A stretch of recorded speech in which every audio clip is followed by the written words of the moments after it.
freedoms. Come one, come all, come to the world.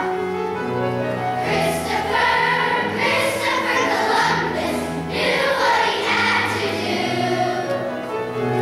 Crisscross the ocean in 1492.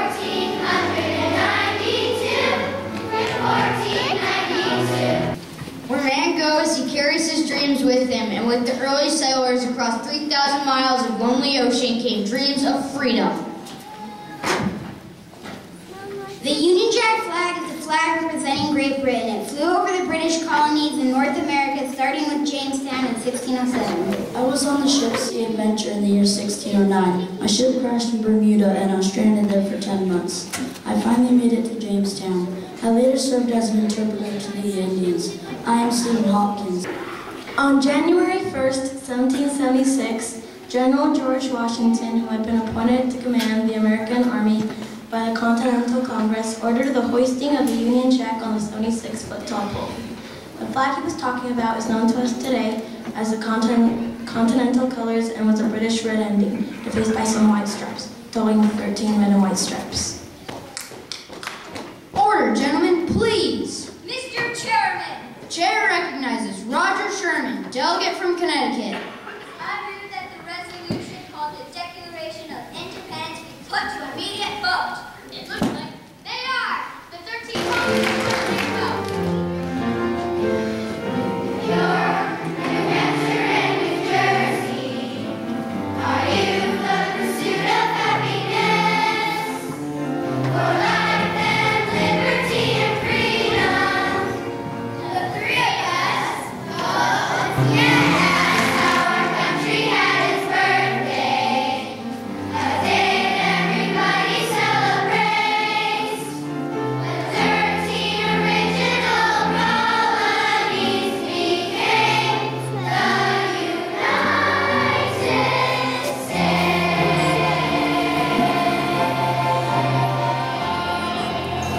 The words of people have spoken, liberty, freedom. The words thundered in revolutionary sky, and Yankee Doodle America was ready to fight for them. The people of the United States, in order to form a more perfect union.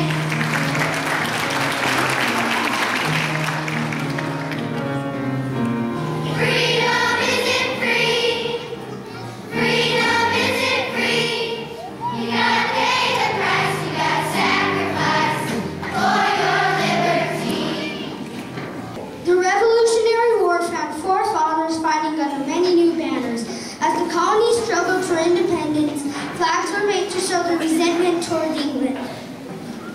I fought in the Revolutionary War. I responded to the first call of troops. I served in the Birdwing Campaign. I am Colonel It John. took a lot of great men and women to keep the stars of liberty shining. Men like George Washington, Benjamin Franklin, and Thomas Jefferson.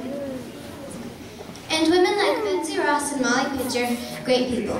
But no story of America could be told without the common man. Mr. Nobody in particular.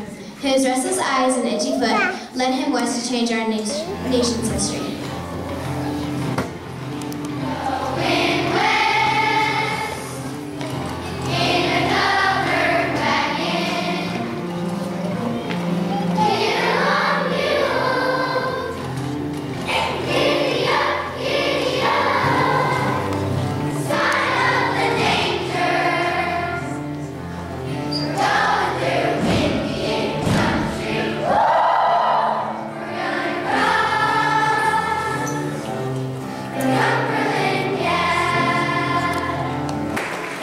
America was on its way linked to the vast unexplored west by the Cumberland Gap, doubled in size by the Louisiana Purchase. We had a little idea of where we were going, but we were doggone determined to get there.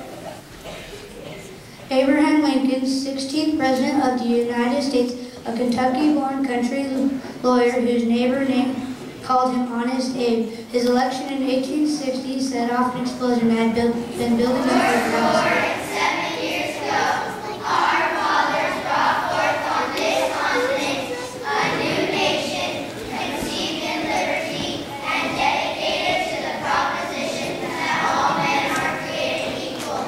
Now we are engaged in a great civil war, testing whether that nation or any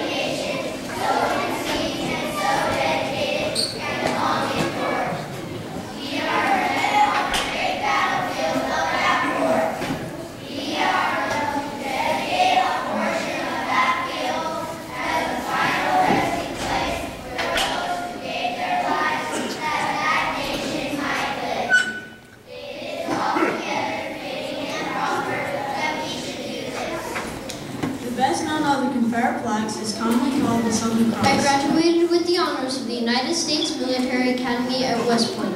I later became Major General in the Confederate United States Army and fought under Robert E. Lee in several battles, including Gettysburg.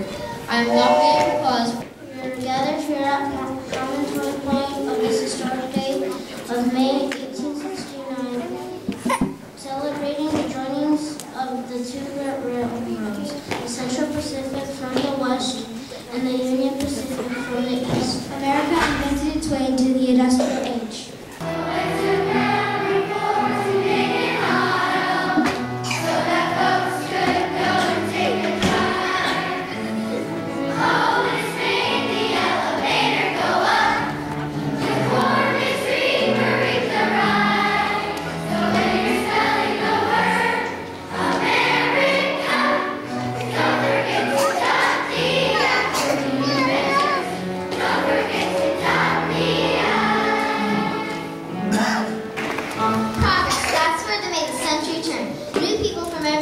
New Americans. Teddy Roosevelt set the style for politics, Booker T. Washington built schoolhouses, Susan B. Anthony fought for women's rights, began skyscrapers, Ferris wheels, to brighten the 20th century of progress. Dateline, Austria, 1914, German troops have crossed the border. Armistice Day, November 11, 1918. We paraded, cheered, threw confetti, and welcomed Johnny home. The war had taken too long, killed too many, cost too much, and left us weary. Too weary for the dreams of President Woodrow Wilson. Normalcy, a word that wasn't even in the dictionary, but we went looking for it anyway.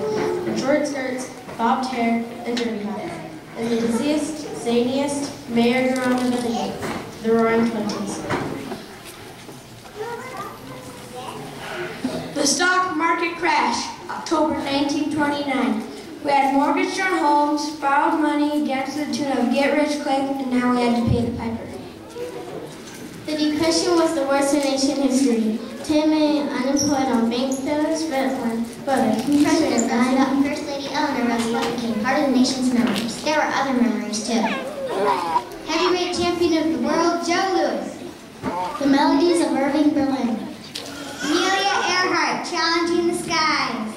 And there were sadder memories. Pearl Harbor, called now. D-Day, V for victory. Veterans, when you hear your branch of service, we invite you to stand.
cook and skip line.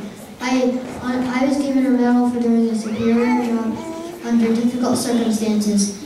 I am James Day. What's more American than cornflakes? 4th of July and Uncle Sam.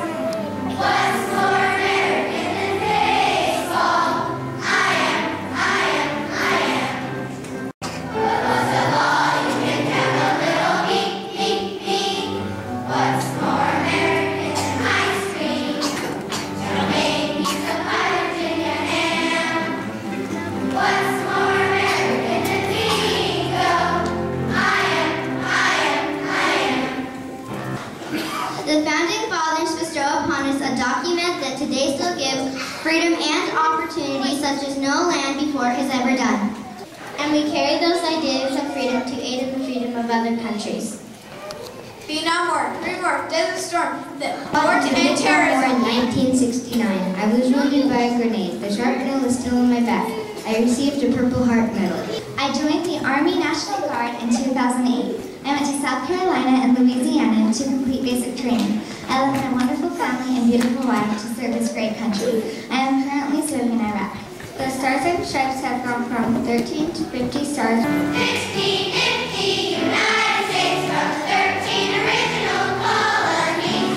50 stars on the flag that billows so beautifully in the breeze. Each individual state contributes the quality that is great. Each individual state deserves a bow. Let's salute them now. 50, United States from 13 original colonies. Hail to